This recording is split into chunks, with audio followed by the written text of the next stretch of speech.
Fala pessoal, tá começando mais um programa aí do Minha Vida em Vinil. E hoje eu estou muito feliz, cara, mas estou feliz demais, porque em 1999, quando eu comecei, de 99 para 2000, quando eu comecei a fazer minha faculdade, né? A minha faculdade ficava numa cidade vizinha aqui, 100 quilômetros. Então a gente ia e voltava e chegava de madrugada. E durante muito tempo, quando eu chegava, as minhas madrugadas eram acompanhadas pelo programa do Jô Soares, saudoso Jô Soares. E lá eu aprendi muita coisa com ele, cara, com o Jô e com os integrantes dele, né? E, eu estou muito feliz hoje de poder contar aqui no nosso programa, aí, no Minha Vida em Vinil, com essa figura aí simpaticíssima, que durante muito tempo foi o assessor para assuntos aleatórios do Jô Soares. Um cara, um músico de uma de um bom gosto refinado, tremendo, e não só músico, né? Mas empresário, escritor, empreendedor, né? E um cara que leva aí aos quatro ventos do nosso país a boa música, né? Saxofonista, flautista, e hoje topou o nosso desafio aí pra gente bater um papo aqui do Minha Vida em Vinil. Tô falando do Derico, cara. Olha só, meu. Olá, tudo bem, Luiz? Tranquilo aí? Obrigado, cara. Tá tudo certo, cara. Prazer. Primeiro eu quero agradecer muito, assim, agradecer de coração que você aceitou esse convite para nós conversarmos. É uma honra muito grande. Estou muito feliz, cara. Obrigado mesmo, tá? Obrigado, eu agradeço o carinho do convite e poder falar para os seus internautas e para as pessoas que te seguem. Vamos conversar aí. Você Vamos que lá. comanda. Conta para mim aí como que nasceu esse seu amor aí pelo sax e pela flauta doce. Que momento que você decidiu que você ia ser músico profissional? Então, eu sou de uma família de músicos, né? Eu nasci no ambiente musical. Minha mãe, pianista, os irmãos da minha mãe, todos meus tios, né? Eram pianistas também. Legal, Minha mãe, Mercedes Mata, era uma pianista concertista, hoje com 92 anos de idade, ainda que viva. legal, cara. Toca um pouco, tal, mas assim, no seio da família, o que realmente era o conhecido, que ficou famoso, porque teve uma carreira realmente diferenciada na música, foi o meu tio, que era irmão da minha mãe, que foi um pianista muito famoso, chamado Pedrinho Matar. Ele teve Legal. uma carreira internacional e bossa nova e tudo mais, e foi uma pessoa muito querida. Então eu nasci nesse ambiente, cara. Eu nasci nesse clima de músico e de pianistas, né? E como eu era o caçula da família, quando eu comecei a demonstrar uma pequena tendência à música e tudo mais, eu estava com 5 anos. Eu já assoviava com 1 ano de idade. Isso minha mãe conta, eu não lembro. Mas eu sempre assoviei, minha vida inteira eu assoviei, né?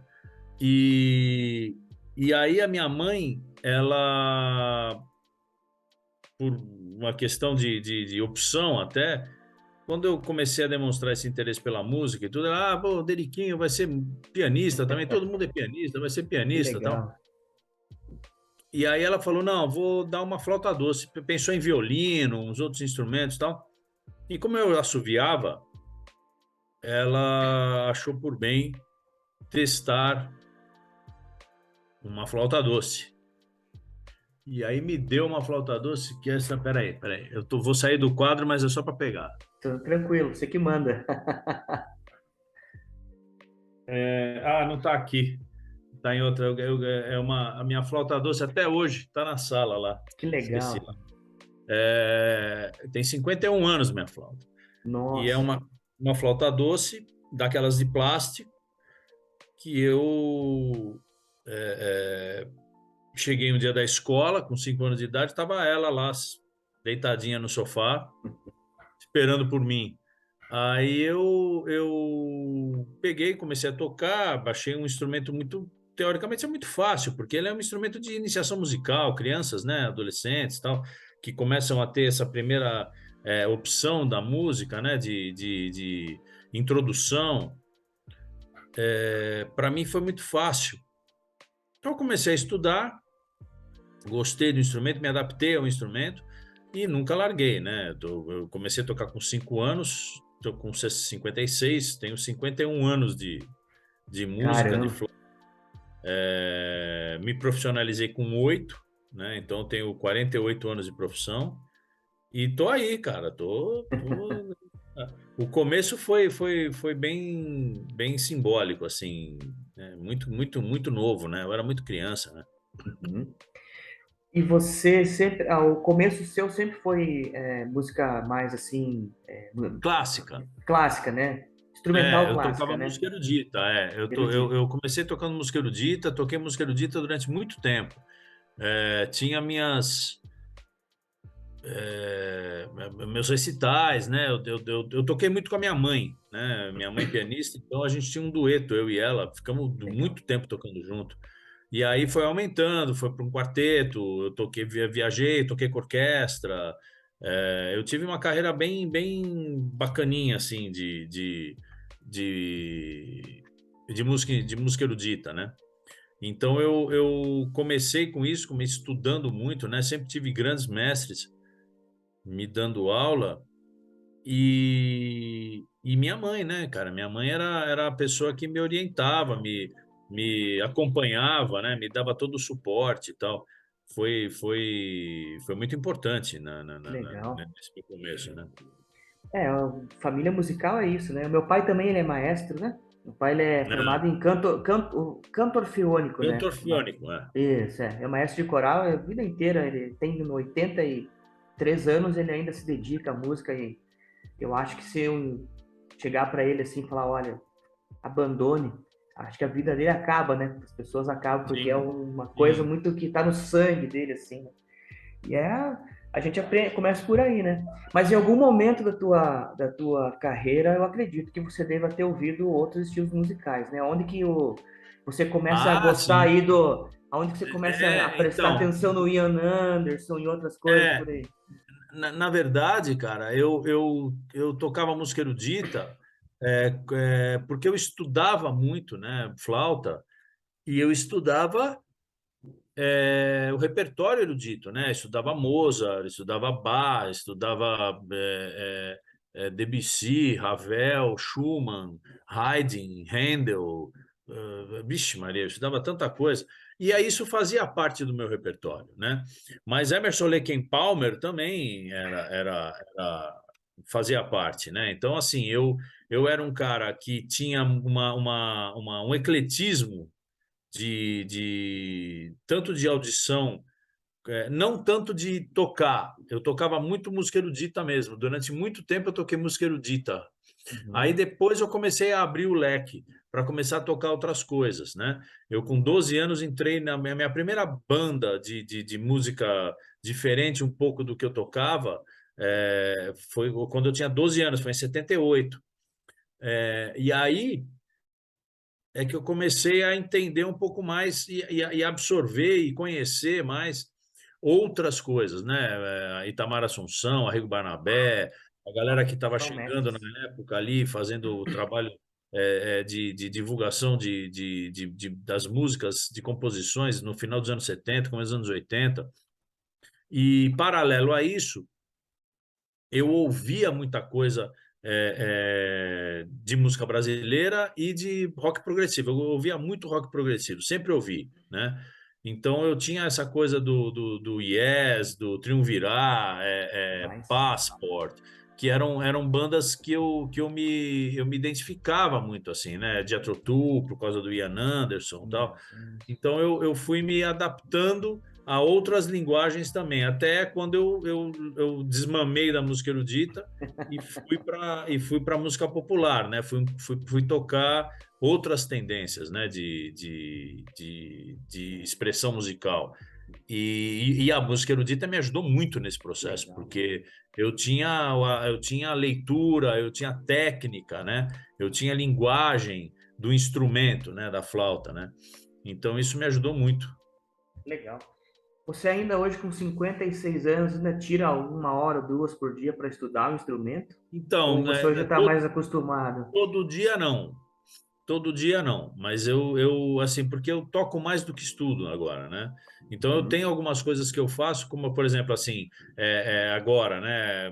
Mês que vem eu vou fazer alguns concertos com orquestra. Então eu vou pegar o repertório, vou passar, vou tocar, vou estudar e tal. Mas são coisas mais pontuais, assim, né? Certo. Porque como eu tô tocando muito direto, eu tenho essa manutenção de embocadura, de sonoridade, Uhum. de técnica, de linguagem, essas coisas eu vou mantendo com a própria rotina, né? De tocar. E aí, quando tem repertório novo, essas coisas de tirar música, de ouvir, né, mudar o repertório para o show, essas coisas, Uhum. aí você estuda, você vai, você toca, você aprimora e tal, né? Mas eu tenho muito essa coisa do imediato, dessas das gigs, né, das canjas, de você Sim, tocar coisas diferentes com pessoas diferentes, né? que Então legal. isso tudo é estudo, na verdade, né? Isso tudo é Sim. aprimoramento. E é uma absorção incrível de conhecimentos, né? E essa troca de experiências com outros músicos, às vezes uma pessoa que você não conhece Exato. e chegar lá ter que tirar o som e tudo Exato. mais, é uma coisa É, incrível, e, né? e você dividir o palco com essas pessoas, né? Então você tem a sua experiência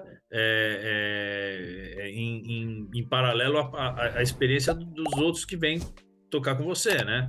Então isso é uma troca muito interessante, cara, é dinâmica, né? Então, e como eu tenho várias bandas, eu tenho várias formações em vários lugares, eu tenho isso por conta de você tornar a coisa mais factível, né? Porque a produção hoje é muito cara, né? É caro você viajar, é caro você tocar, é É, caro você, né? Tudo é caro, né? Então, quanto mais enxuto for, mais fácil fica. Primeiro, porque fica mais barato, e segundo, porque você valoriza o músico local, né? Quer dizer, eu ir com a minha banda é uma coisa, tudo bem, você tem um ensaio, você tem um projeto já determinado. Mas quando a pessoa quer que você esteja como solo, você tocar com o músico local é muito interessante, porque você cria um ambiente diferente, você valoriza a cultura local, o músico local, e você irremediavelmente vai tocar coisas diferentes dentro do seu repertório, porque virão sugestões de lá para cá também, né? verdade. Então isso é muito legal, é muito bacana. E eu tenho muito isso, eu faço muito isso. É espetacular, cara. Tanto que agora você também viaja o país aí com o Derico Truck, né? É Eu uma tenho music modalidade que truck. você criou aí que eu achei espetacular, viajar o país com um caminhão e músicos, cara. Que ideia sensacional. Na verdade, o truck ele vem para suprir não é nenhuma necessidade, na verdade. É assim, a minha ideia é eu ser autônomo, né? Eu não depender de agenda, de casa noturna, de teatro. Eu faço a minha própria agenda, quer dizer, eu posso tocar em qualquer cidade, em qualquer data, em qualquer horário, em qualquer lugar. Porque eu tenho o meu palco que eu vou lá e monto e toco, né? Mas o principal é valorizar e divulgar, prospectar a música instrumental no Brasil, né? Porque na verdade o truck ele vem como um palco para fazer subir instrumentistas brasileiros de todas as tribos, né? Até agora não subiu nenhum cantor, né? E eu estou tentando manter isso, na verdade, né? De fazer com que o truck seja realmente uma plataforma para música instrumental. Então, Legal. nada em detrimento do cantor, muito pelo contrário, não é nada disso. É que Imagina. há espaço para cantor e não há espaço para instrumentista hoje, né? É sempre Então, assim, né? o truck ele vem nessa toada aí, de fazer com que a música instrumental haja a oportunidade de audição Sim. para as pessoas de um estilo de música muito pouco divulgado, né? Então, como eu toco de graça em parque, praça, essas coisas, você atinge todo mundo, né, cara? O cara que tá correndo, o outro que tá andando com o cachorro, ele que tá com o filho, com a filha, passeando, piquenique e tal. Você Isso. pega todo mundo. Então, isso é uma coisa muito plural e, ao mesmo tempo, eficientíssima, porque Com as pessoas certeza. saem muito melhores do que entraram. Exatamente. Certeza. E isso é uma tendência que mesmo que o cara, pessoa que esteja ali, talvez não seja fã do estilo, mas ela acaba parando para ver, É, né? exatamente. Porque é feito com qualidade, feito com carinho, feito Exatamente. com amor, com entusiasmo, né? Essa é o mote do truck, é você fazer um som de qualidade, porque o equipamento de som do truck tem muita qualidade. O inusitado, né? Porque causa uma certa curiosidade, porque você vê um caminhãozinho lá sendo montado, de repente você vai ver um palco pronto, né? Com um som que vem dele que é de altíssimo nível, tal. Legal. E ao mesmo tempo você vê subindo no palco músicos locais que você não conhece, né? Olha o Ricardinho, eu não sabia que ele tocava. É. Olha o filho do... e cria um ambiente muito íntimo, porque o truck ele é muito simpático. Ele é pequenininho, então ele parece que você está dentro da sala da tua casa, entendeu? Sim, cara, foi isso que Isso eu vi é nas que é muito fotos, é legal. espetacular. Muito, muito legal essa ideia. Em algum momento da tua carreira, aí você falou música clássica, depois você falou progressivo, né? Mas o jazz também surgiu assim É, como uma vertente muito grande sua, né? como é o choro também, como é o Choro. MPB, como é o samba, né? O blues, o pop. Eu toco muito pop. Então, assim, na verdade, cara, eu sou um músico brasileiro muito eclético, cara. Eu toco de tudo. Eu não tenho nenhum tipo de restrição a nada. Porque eu acho que a música instrumental dá essa liberdade, né? Você pode tocar instrumentalmente qualquer melodia que seja pertinente, que seja bonita, né? É difícil você, por exemplo, fazer instrumentalmente um rap, né? Você Não fazer dá. porque você não tem uma melodia, você tem muito mais rhythm and poesia do que, na verdade, uma melodia, né? Sim, Então, a música instrumental se pauta muito na melodia. E as músicas, tem músicas que são muito melodiosas, de todos. Chitãozinho e Chororó, Ivete Sangalo, Pablo Vittar, de quem você quiser, você consegue tirar melodias bonitas do repertório de qualquer artista. E isso faz com que a pessoa que está ouvindo quebre um pouco o gelo com relação ao que é a música instrumental. Porque parece que a música instrumental é aquela coisa de elite, que você só sim. toca em clubes, Exatamente. e não tem nada a ver, cara. Música instrumental Não. é só um estilo de música que você pode sambar, você pode dançar, você pode curtir. É um estilo de música que tem um certo estigma. Então, você popularizando isso, você quebra a barreira e surpreende quem está ouvindo, né? Porque a pessoa que, por exemplo, nos meus shows, quando eu vou fazer, principalmente com o truck, o feedback que a gente tem do público é que as pessoas falam assim, cara, eu não sabia que música instrumental era isso. E é isso, cara. Você toca de tudo, Michael Jackson, Beatles, Lulu Santos, tudo, tudo. Você toca tudo. E as pessoas conhecem. Então fica parecendo até um show que tem cantor. Só que não Sim. tem, porque quem está cantando é o público, na verdade. E o legal de tudo também, de isso tudo, eu acredito que você possa mudar arranjos, né? Possa Sim, fazer liberdade total. incursões diferentes e Né? tal. Liberdade musical, exatamente. Ah, espetacular. E nesse tempo todo aí que você já estava com banda, que você já estava com orquestra, você já conhecia o pessoal aí que acompanhou você durante muito tempo com o Jô? Pira, o Não, Miltinho, você já olha, conhecia eles? porque na verdade é assim, eu sou flautista de formação, comecei a tocar saxofone por uma questão de mercado, inclusive, para eu conseguir me inserir dentro do mercado como um coringa maior do que só flautista, né? Tocando saxofone também. E eu sou contrabaixista, eu toco Ah, contrabaixo é elétrico verdade. também. Então, eu, como contrabaixista, toquei durante muito tempo acompanhando muito cantor. Eu tocava na noite, tocava em boate, viajei muito, toquei com um monte de cantor, gravei. Então, na época que eu entrei no programa do Jô, por exemplo, eu era muito mais contrabaixista do que saxofonista na época. Eu estava tocando muito mais contrabaixo do que sax. Mas eu sempre fui saxofonista e sempre fui flautista, então isso me permeou, na verdade. E quando eu era contrabaixista, que eu tocava na noite, eu toquei durante muito tempo com o Miltinho, que era o batera do programa do Jô. E antes do programa do Famoso, Jô começar, famoso pai de famílias. isso, exatamente. E eu toquei com ele durante muito tempo. Então eu era o baixista e ele o baterista de um monte de cantor de noite. A gente fazia muita Legal. coisa. Então, ele era um cara que eu conhecia já de antes, mas como contrabaixista. E quando eu fui para o Jô, eu fui convidado pelo maestro Edmundo Villani Cortes, que era o pianista do Quarteto 11 e Meia. Então, dos quatro, do Miltinho, do maestro Edmundo, do Bira e do Rubinho, dois eu já conhecia, que era o Miltinho, porque eu tocava junto com ele, e o maestro que eu tocava músicas dele na minha época de música erudita, né? Então, assim, na verdade, eu entrei no programa do Jô porque eu tocava música erudita. Que, Por incrível que ti, possa parecer.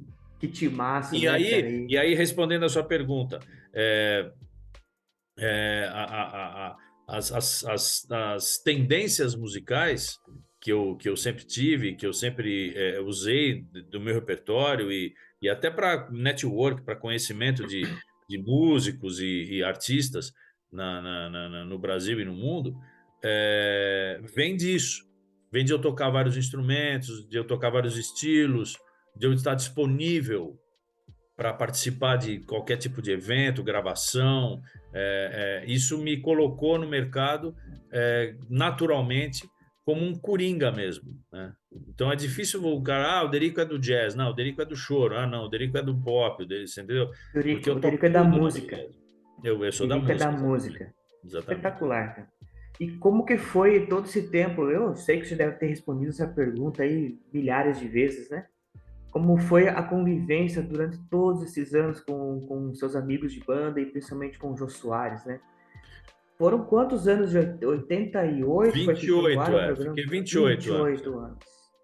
Então, né, olha, eu tô com 56, então metade da minha vida eu passei lá, Pois né? é, Então, assim, né, é uma relação muito particular, né? Porque tem o lado profissional muito forte, que a gente ficou 28 anos trabalhando juntos, na verdade, a gente não ficou 28 anos morando juntos, né?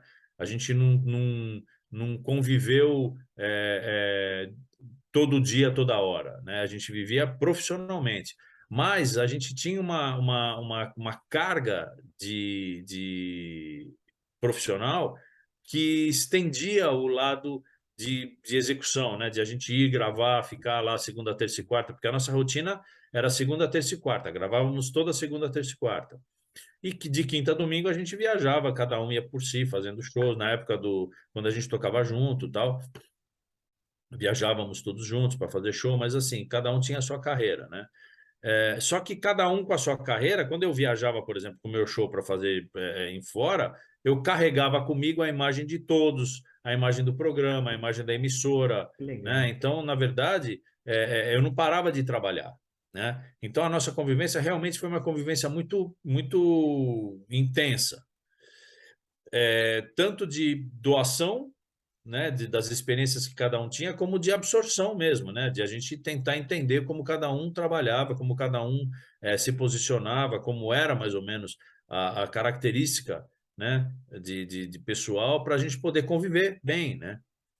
E quem orquestrava tudo isso e quem regia toda essa fusarca era o Jô, porque o programa era dele, na verdade, né? Ele é que montou a banda, ele é que escolheu as pessoas e tal. Então, a gente tinha uma liberdade, digamos assim, vigiada, porque tanto o SBT quanto a Globo eram empresas corporativas. A gente era funcionário. Então a gente tinha meta, a gente tinha que cumprir horário, a gente tinha uma coisa do CLT, né? Puxa vida, a música, que legal, tal, mas a gente era funcionário, a gente tinha que estar lá na hora certa, tinha uniforme. é, Então, na Crachá, verdade, tudo. não, e a gente tinha que se reportar ao nosso chefe, tinha tudo isso, né? Só Olha só. que o nosso escritório era um palco, né? O nosso laptop era o nosso instrumento, então a gente tinha uma certa malemolência, digamos assim, com Sim, relação ao trabalho, porque chegava um momento em que a gente realmente era artista, a gente fazia um trabalho artístico, né? Então tudo isso era levado em conta na hora da nossa relação, entendeu? A entendi. gente tinha uma, uma, uma responsabilidade muito grande, dada pelo próprio Jô, de que nós fazíamos parte do espetáculo que ele organizava. ele estava lá como protagonista, mas a gente também estava lá todo dia no ar, todos os dias. A gente foi a única banda que ficou todo dia no ar durante 28 anos, né? Então, isso é uma responsabilidade, né? Isso é uma coisa que foi terceirizada pelo próprio protagonista para que a gente fizesse parte daquilo também, né? Então, a gente também tinha que prestar contas a ele com relação a cabelo, barba, se a gente estava bem vestido, se a gente estava com olheira, se não estava, se a gente tinha que dormir bem, se ia dormir mal, se a gente estava de bom humor, se Que o Bira legal, ria, cara. se ele não ria, se ele estava prestando atenção, Paizão se ele não mesmo. estava. Porque, na verdade, tudo isso fazia parte do resultado final do programa que ele botava no ar, né? Porque éramos nós que estávamos no ar ali. Ninguém mais estava. O diretor não estava, os produtores não estavam, os jornalistas não estavam. Quem estava no ar ali? Era o Jô, o convidado, o Exatamente. Sexteto e o Alex, o garçom, né? Então, todos nós tínhamos um protagonismo, cada um na sua escala, mas todos nós fazíamos o programa acontecer no ar, né? Por isso que nós éramos famosos, sempre fomos famosos, a gente parado na rua, tirava foto, dava autógrafo, porque a gente estava todo dia no ar. Isso tem um custo, né? Na verdade, né? Que o músico natural, o músico normal, o músico comum, ele não tem esse custo, né? A gente tinha porque não éramos músicos comuns, né? A gente fazia parte de um staff de um programa de televisão que era topo da cadeia alimentar, era formador de opinião, né? Na maior Demais, emissora do país, né? demais. Então, tudo isso cria na gente uma responsabilidade que também cria na gente um respeito e uma admiração muito grande por cada um daqueles que faziam parte do grupo, Exatamente. entendeu? Então, a nossa relação não era simplesmente uma relação de colega, né? A gente era protagonista, a gente fazia parte de um staff de responsa. Sim, peso pesado, né? Exatamente. Não à toa, 28 anos no ar, né? Exato. Até hoje, bom, se não fosse por toda essa entrega e por toda essa conquista, enfim, de vocês aí, nós não estaríamos conversando hoje, né, Derico? Não, E assim, e o carinho do público, Luiz, até hoje, faz 6 anos que a gente demais. está fora do ar. Todo mundo para na rua. É como se a gente estivesse no ar ainda. Você entendeu? É incrível.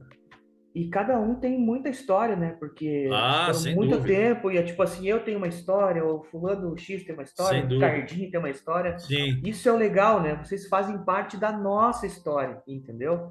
Isso é uma coisa imensurável, né? A gente vai levar isso sim, para a vida inteira, cara. Então, sim. não tem como medir isso aí, né?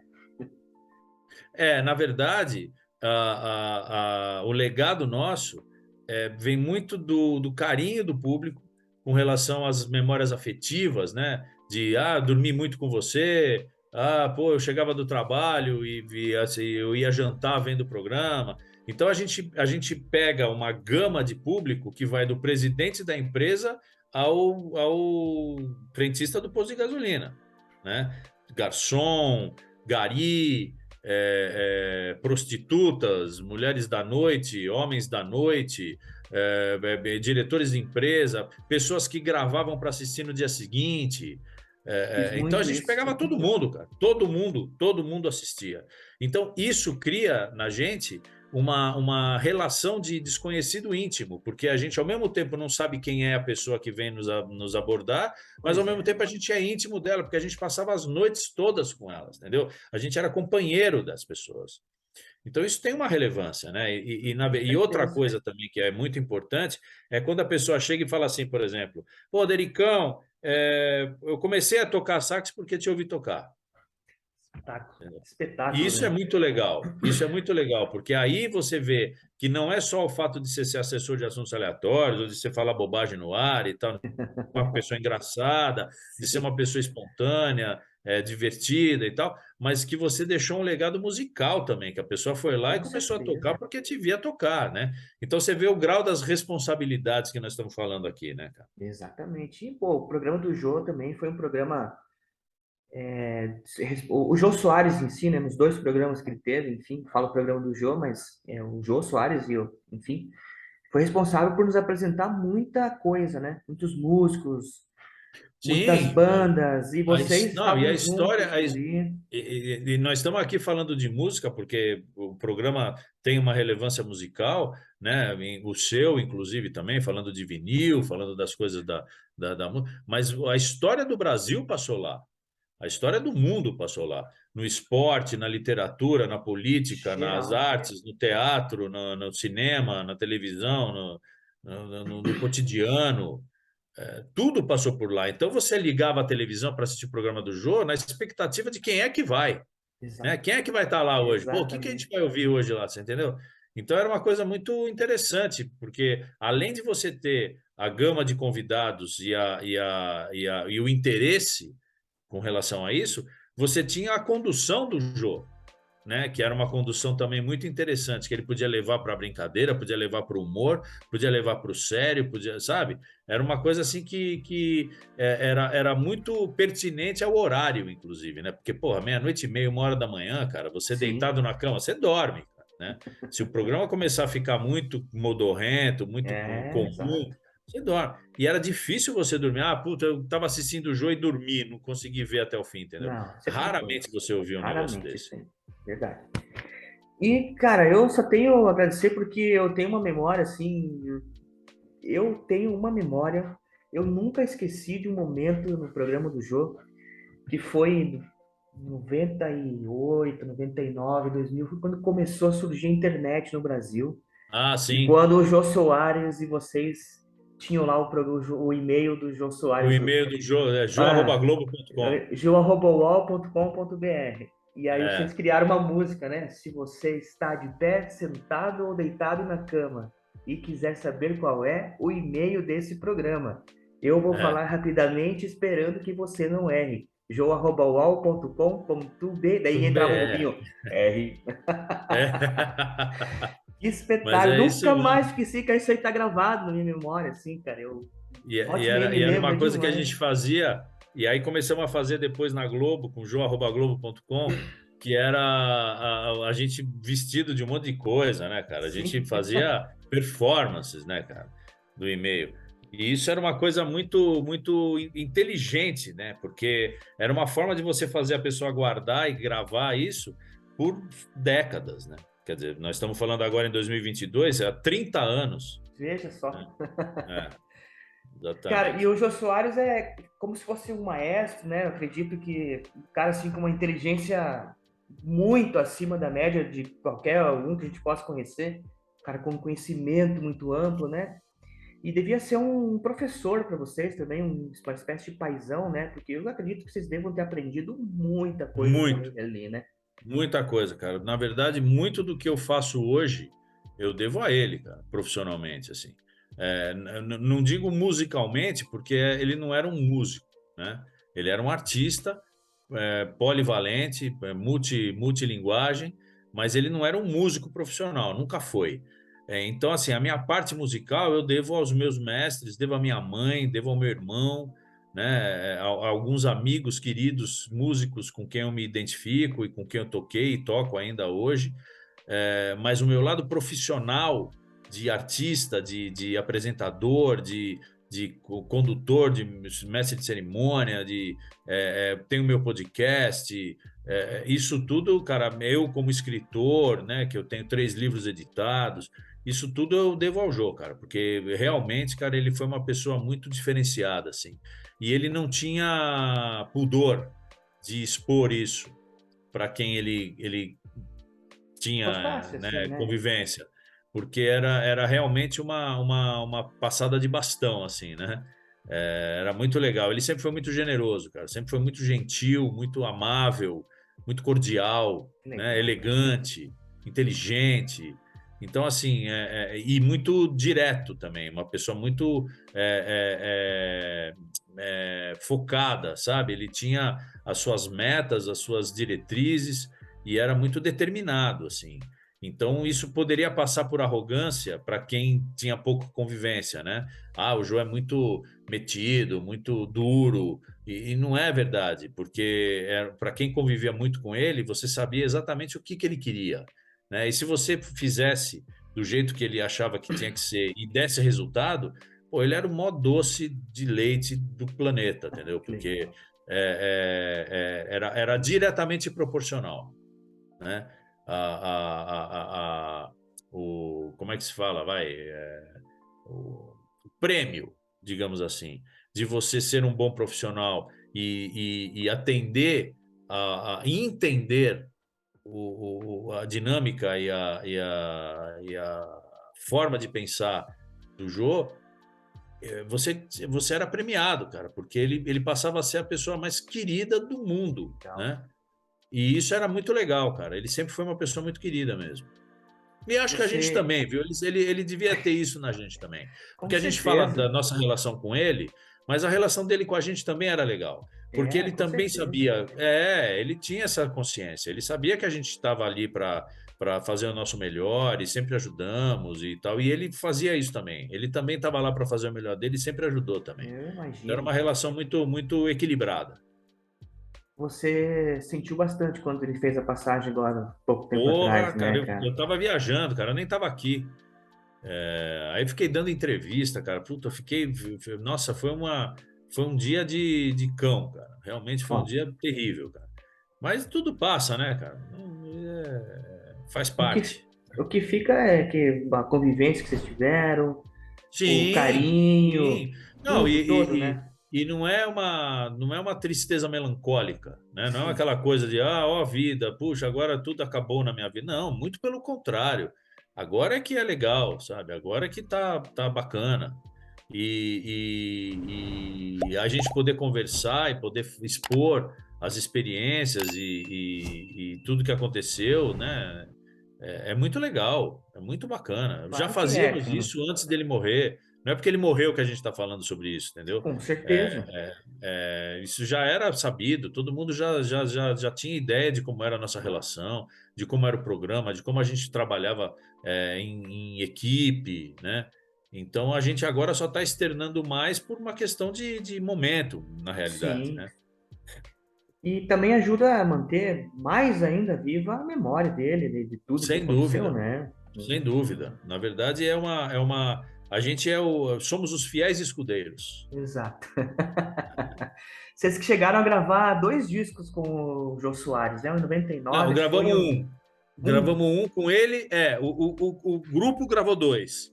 o grupo gravou Nós dois, mas gravamos um foi com individual, ele. Quinteto 11 e meia, e depois gravamos com o Sexteto, o Jô Soares e o Sexteto. Então, são dois discos, mas cada um tem um propósito diferente, né? Na verdade. Sensacional. Esses discos a gente consegue encontrar por aí em formato físico ainda, Ah, será? não, não. Virou relíquia. Virou relíquia. Você tem guardado É, aí as suas cópias, não? eu tenho. Eu tenho. Isso é sebo, né? Você vai achar em sebo. É O difícil, LP né? do Quinteto 11 e meia, então, pelo amor de Deus, aí Tinha LP também, cara? tinha, Eu tinha um não LP lembro. bonito, uma capa bonita com relógio, assim, a gente Ah, que saindo. legal, cara. Muito Eu legal. lembro do CD, porque nessa época eu trabalhava numa loja de CDs aqui na minha Sim, cidade e eu vendi muito CD aí, cara. Gravei muita não, fita na época de gravar foi fita, muito porque o cara legal. comprava, Gravava, fazia isso. exato. Mas eu, por algum motivo, eu acabei não comprando. E hoje tá atrás, se eu achar, se alguém aí tá escutando nosso programa tiver e quiser fazer uma doação pro programa, eu gosto, hein? Gostaria. Você também é colecionador de discos, assim, de Eu tenho CDs, CD, Filipe? muitos CDs, eu não tenho muito vinil, né? Porque na época que eu comecei a fazer o meu setlist, a ter a minha coleção, era muita época do CD, assim, né? E eu tenho meus LPs até hoje, mas eu não tenho uma coleção, eu não tenho assim, que nem você tem aí atrás de você, por exemplo, eu não tenho metade disso que você tem. Mas CD eu tenho muito, CD eu tenho uns 2.000, 3.000 por aí, eu tenho bastante. Você tem isso catalogado? Porque, mano, colecionador tem manias, Tenho. né? De ter catalogado no, sei lá, ou planilha, ou no caderninho, no Eu, Discord, eu hoje, guardo em ordem alfabética. alfabética. Então tu sabe É, certinho. sim, fiz um móvel na minha sala só para ter os CDs, assim. Que Então legal, eu tenho cara. eles todos guardados. Eu precisei de alguma coisa, você vai pelo nacional e internacional, né? Legal. E ordem alfabética. Mas você, além de tudo, você é um cara que também ouve música no streaming? Ou você... Tenho. Não, não, não. Eu tenho assim, eu viajo muito, né, cara? Então eu ouço muito playlist minha que eu boto no Spotify, que eu tenho em pendrive. é, E na época do CD, né? Eu ouvia muito CD, então eu viajava com aquelas pencas de CD, né, bicho? Sim, Aquelas geladeiras de CD e tal. sim.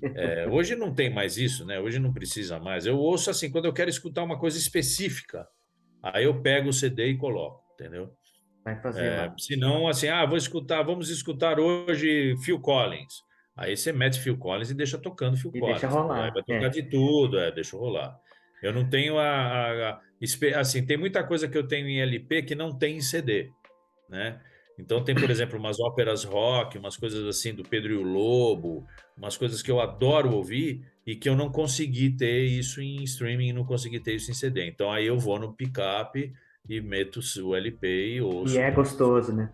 É gostoso, né? é uma outra dinâmica, na verdade, né? São coisas assim bem distintas, né? Que você tá afim de bater um papo, tomar um vinho, ficar quieto, relax e deixar a música rolando. Aí você mete um play e deixa a coisa rolar. Quando você quer mostrar alguma coisa específica, você já escutou esse som aqui? Pá, aí você vai lá e Pá! mete a faixa, né? Que você quer que a pessoa ouça, né?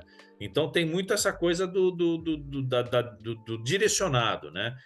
A audição direcionada é uma coisa que remete à sua discografia, ao que você tem de acervo e tudo mais. Agora, vamos escutar um som é muito eclético, né, cara? Você escuta de tudo, né? De tudo. Como que você enxerga hoje o cenário da música mundial, assim, né? Porque a gente... Vamos pensar no Brasil, né? Mesmo que a gente tenha muitos artistas bons e tal, mas a gente percebe, assim, um certo... Como é que, para mim, não quero ser tão, assim, invasivo no falar a palavra, talvez um certo atraso em alguns artistas, né? Em algumas melodias, em algumas letras, assim, não é como era há uns anos atrás, que tinha toda uma história por trás, o cara estudava e tal. Hoje, com autotune, com outros tunes, aí assim, em 5 minutos você faz uma música, né? Como que você enxerga todo esse cenário? Assim, você acha que isso em algum momento possa, sei lá, ser cíclico e voltar a ser com alguma outro artista de um renome? Ou a tendência é continuar assim, do jeito que tá? Porque é muito assim, TikTok, rede social, que acabam deixando as pessoas mais dinâmicas, assim, né? Então elas não têm mais aquele percepção de que nem a gente tá falando que sentar, tomar um vinho com um amigo, ouvir um disco e tal. Às vezes, eu vejo pelo meu filho, né? Meu filho ouve YouTube e tal, ele não chega um vídeo até o final.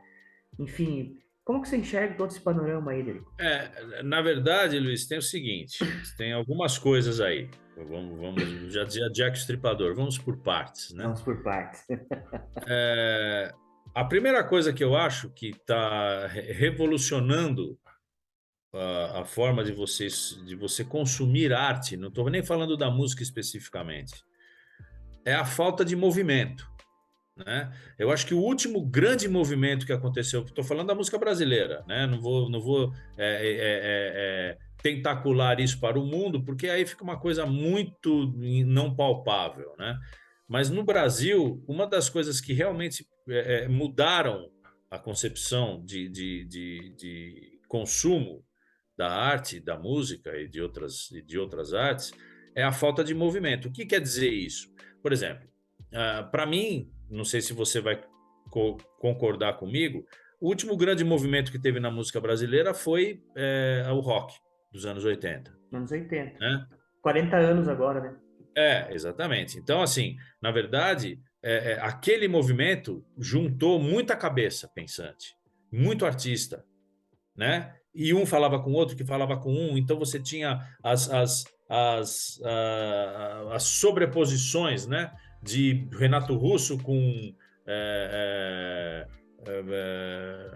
Cazuza e com o Barão Blitz Vermelho, com e o Barão. Capital Inicial, com Paralamas do Sucesso, com Camisa de Vênus, você entendeu? Juntava e todo mundo participava das coisas de todo mundo. Como era na bossa nova, como era na música na MPB, como era no tropicalismo, são movimentos que dinamizam e fazem a engrenagem rodar. A partir do momento em que a arte passou a ser individualizada, né? Você individualiza a arte, ou seja, eu vou fazer a minha arte e aí o outro vai fazer a arte dele, o outro, e você encapsula isso, na verdade, né? Isso muda tudo, cara, porque você deixa de compartilhar um pouco isso, né? Aí você bota nesse caldo o imediatismo, né? Que as coisas deixam de ser maturadas, você não tem mais o tempo de maturação das coisas, né? Por exemplo, houve uma época em que Michael Jackson ficava na top 1 da Billboard por 2 anos, com a mesma música. Com a mesma Thriller, música. né? O Thriller ficou 3 anos na Billboard. Agora, se você monta um Thriller e ela ficar 5 dias no top 5 do Spotify, já puta, o cara tá ganhando milhões, entendeu? Né? Então, Mudou, assim, na né? verdade, o Michael Jackson hoje, ele não sobreviveria ao imediatismo da coisa, ele teria que compor um sucesso a cada semana, né? Então, o Off the Wall, por exemplo, ele teria que ter um disco desse a cada semestre. E isso é impossível, né? Para uma cabeça e para uma alma compositora e produtora de grandes hits, né? Guilherme Arantes, Roberto Carlos, esses Erasmo. caras, hoje eles vivem do que eles fizeram e não do que eles estão fazendo, né? Então, por exemplo, os grandes intérpretes da música brasileira estão sucumbindo. Sobrou Ney Matogrosso. Os outros intérpretes morreram e não deixaram legado, porque hoje o que vem como nova geração não quer saber de cantar a música dos outros, quer cantar as próprias músicas, né? Isso começou com Roberto Carlos, lá na década de 60, 70, quando ele tirou da boca dos artistas, intérpretes, as composições que eram feitas por compositores que quiseram começar a cantar as próprias músicas. Porque o que é? Isso é mercadológico, na verdade, né? O que nós estamos falando é uma coisa mercadológica. Por que eu vou pagar para um cara interpretar as minhas músicas se eu mesmo posso cantá-las? E aí eu ganho, além do que, essa grana do intérprete, né? Então, não chega a ser uma coisa tão drástica assim, mas o pensamento é esse. E isso se difundiu de uma certa forma a fazer com que os intérpretes acabassem. Então, os femininos ainda perduram um pouco, né? Você ainda tem Gal Costa, Maria Bethânia, mas a maioria das mulheres hoje que cantam são protagonistas das suas próprias artes, das suas próprias obras, né? Então, isso também é uma coisa que vai distanciando a música de um novo movimento, né? E eu estou falando de cantores e compositores, mas os instrumentistas também, né? Os instrumentistas ainda têm os festivais, você ainda tromba com gente aí nos backstages, nos camarins de festivais nacionais, né? Eu estou fazendo bastante festival agora, então eu estou encontrando gente que eu não via há anos. Estou voltando a cruzar, ouvindo o que eles estão fazendo e tal. Isso é legal. Só que o que acontece é que tem um outro fator também, que a classe não é unida, né? Não somos uma classe unida, não temos um sindicato que cuida dos nossos interesses. Então a gente, cada um por si mesmo, cara. Você vai num bar, vou tocar lá. Se o cara, você pede 300, o cara paga 150, você faz, né? E se você não fizer, tem um cara atrás de você que faz por 100. Faz menos, né? menos. Então, na verdade, é muito individual. São as necessidades. Cara, eu não posso assinar uma petição para que o piso de cachê do músico brasileiro não seja menos do que R$ 250, porque, cara, eu preciso trabalhar. Então, eu prefiro fazer cachezinho de 100, 150 todo dia do que ficar esperando alguém me pagar 250, entendeu? Então, na verdade, e isso não é ruim, eu não tô criticando, não, é uma constatação. Isso é uma constatação. E essa constatação faz com que a música se torne essa coisa que você está me perguntando agora, que ela é andrógena, ela virou uma coisa que a gente não sabe explicar direito o que é. É O que está acontecendo com andrógeno. a música hoje? Você não sabe o que está acontecendo com a música hoje, porque tudo é música, e ao mesmo tempo você não se identifica com nenhuma delas. Sim, exatamente. Né? Ao mesmo tempo, você não pode negar que a Anitta é uma grande artista. É uma Sim, grande artista, internacionalmente reconhecida.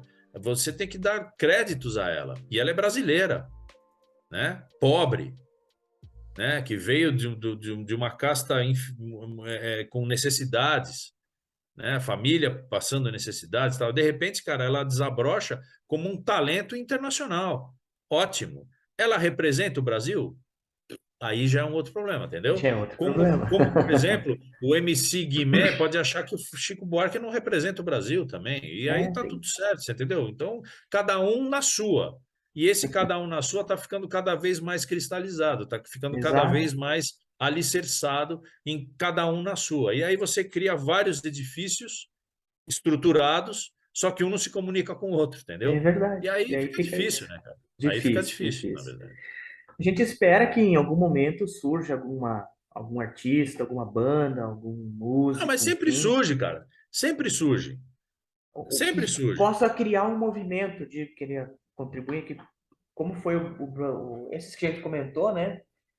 Do qual o último grande movimento mundial assim foi lá em 1991, quando surgiu o Nirvana, aquelas bandas de Seattle, dali para É, frente e não surgiu mais nada, exatamente. né? Então Exatamente. hoje é tudo muito esquisito, né? Muito estranho algumas coisas, às vezes até meio polarizado para as coisas assim.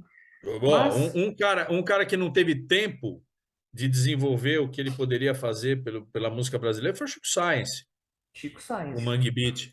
Ele o poderia cara ter feito foi, uma coisa pá, maravilhosa, poderia ter criado ó, com pouco tempo dele, ele já criou. Se ele tivesse permanecido, ele talvez tivesse revolucionado a música brasileira. quem sabe saímos em outros rumos, né? E Exatamente. vê, mesmo com um ou dois discos lançados, são dois discos aí que têm uma importância Tem uma histórica, relevância, pô, a Deus me agenda livre, criou uma legião. verdade.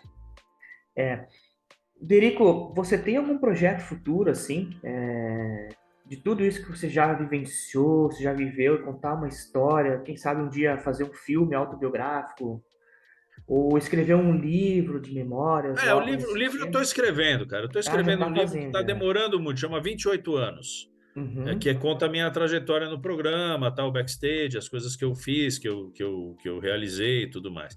Mas é um livro muito difícil de escrever, cara. Mas eu tô chegando lá, eu vou conseguir lançar.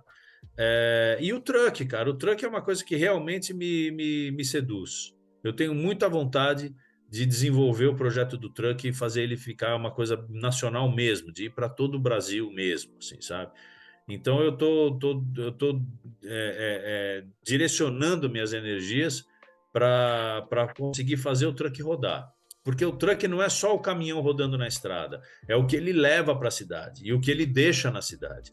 Porque, além de tudo, eu também faço palestra para crianças e adolescentes em cada cidade que eu vou. Eu tento deixar um legado de empreendedorismo na música, explicar para essa criançada que vale a pena viver de música no Brasil, apesar de tudo.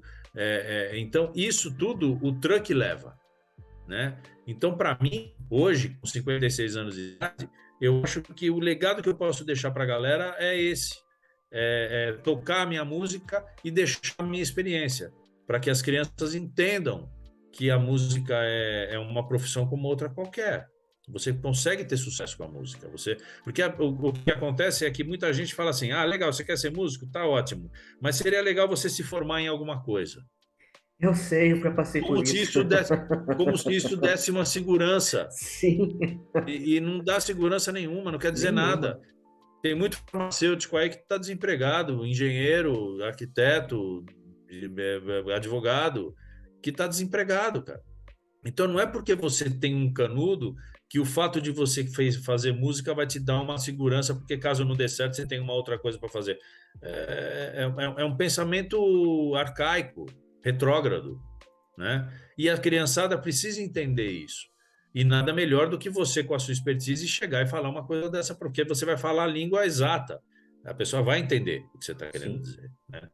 Então, na verdade, eu tenho esse projeto, tenho o livro, eu estou escrevendo, não tenho nenhuma pretensão de fazer um filme. Eu acho que isso não cabe a mim, né? Mesmo porque eu não sei se eu tenho essa relevância toda para.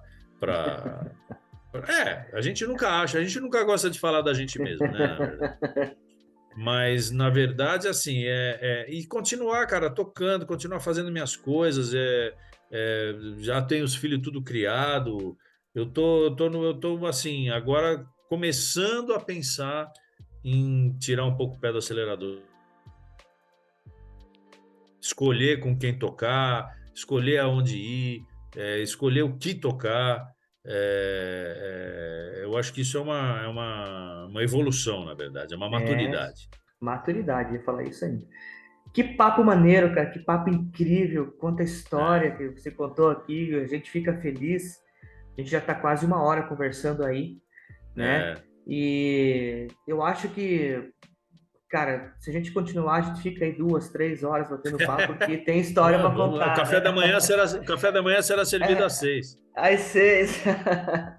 Derico, primeiro de tudo, assim, é agradecer de coração mesmo, assim, agradecer muito, assim, que você me recebeu, né? Que você, primeiro contato que tivemos lá pelo Instagram, depois a gente trocou figurinhas aí pelo celular e tudo mais.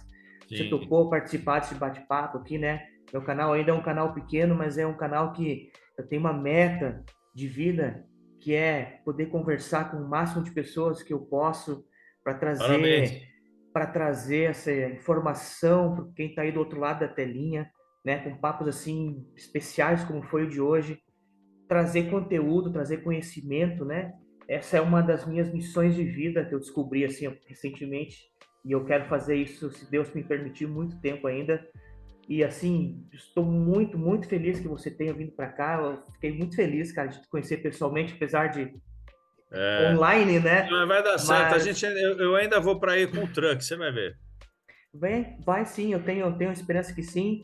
E esse seu truck tem tudo para dar certo, uma ideia bonita demais, muito linda, levar conhecimento e levar música para as pessoas, né? O Sim, que seria de nós em toda a pandemia, Derico? Nós ficamos aí 60, 70, 80 dias trancafiados dentro de casa se nós não é, tivéssemos música.